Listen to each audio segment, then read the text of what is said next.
सोने के घड़े। विजयपुर नामक गांव में धर्म नाम का जमींदार रहता था। उनके पास राम और सोम नाम के दो काम वाले थे। इतने सालों से वे दोनों उन पर ही निर्भर होकर काम कर रहे थे, इसीलिए वह जमींदार उनकी कुछ मदद करने की सोच रहा था। एक दिन उन दो काम वालों को बुलाकर कहा, तुम लोग मेरे पास बहुत सालों से काम कर रहे हो।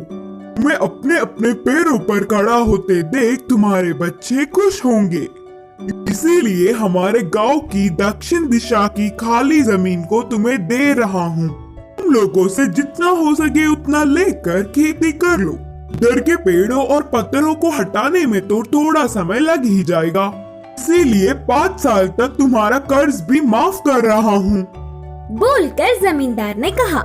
जमींदार के बातों से दोनों काम वाले बहुत खुश हुए और तुरंत गांव से दूर उस खाली जमीन में जाकर आजू बाजू में दोनों ही 2-2 गज की जमीन ले लिए। वहाँ के जमीन पर खराब पत्थर और पेड़ों को हटाकर साफ कर रहे थे और ऐसे ही धीरे धीरे खेती का काम भी शुरू करने लगे।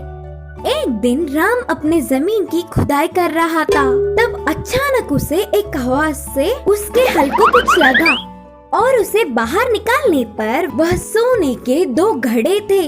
उनमें बहुत सारे सोने के जेवर भी थे। बाजू के खेत में काम कर रहे सोम को बुलाकर पूरी बात बताया। तब तुरंत सोम ने कुछ सोचकर कहा, अरे राम, हमारे इतने सालों का मेहनत का प्रतिफल अब मिल रहा है। इसे हम दोनों मिलकर बांट के खुशी जीवन बिताएंगे। उसके लिए राम नहीं माना और कहा, ऐसे क्यों बोल रहे हो सोम? ये जमीन जमींदार जी की है। इधर मेरी हर चीज पर उनका अधिकार है। ले जाकर उन्हें ही दे देंगे। पागल लगते हो। इन सोने के घड़ों के बारे में किसी भी नहीं पता, इसीलिए हम ही ले लेंगे। बोलकर सोम ने कहा, ठीक है, फिर आज रात तक सोच कर बताऊंगा। बोलकर उन्हें घर ले गया राम। राम पूरी रात बहुत सोचकर सुबह ही जमींदार के पास जाकर उन कीमती जेवरों को देकर खेत की ओर चल पड़ा। फिर राम को कोसता हुआ उसके जमीन में भी कुछ कीमती मिलेगा ही करके ध्यान से धीरे धीरे जगह जगह सोम ढूंढने लगा। उसकी सोच के मुताबिक ही दोनों सोने के घड़े उसे भी मिले और सोम की खुशी का हद ही नहीं रहा। बाजू के खेत के राम को यह बात पता ना चले, इसका ध्यान रखा और उन्हें घर ले जाकर छुपा दिया। वह पूरी रात सोम को नींद ही नहीं आई।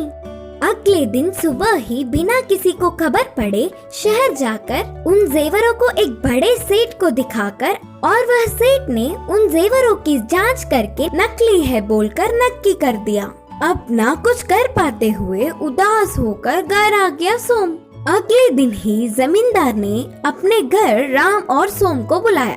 जेवरों से भरी उन सोने के घड़ों को मैंने ही उस जमीन में गाड़ा था। मेरी इस परीक्षा में राम सफल हुआ।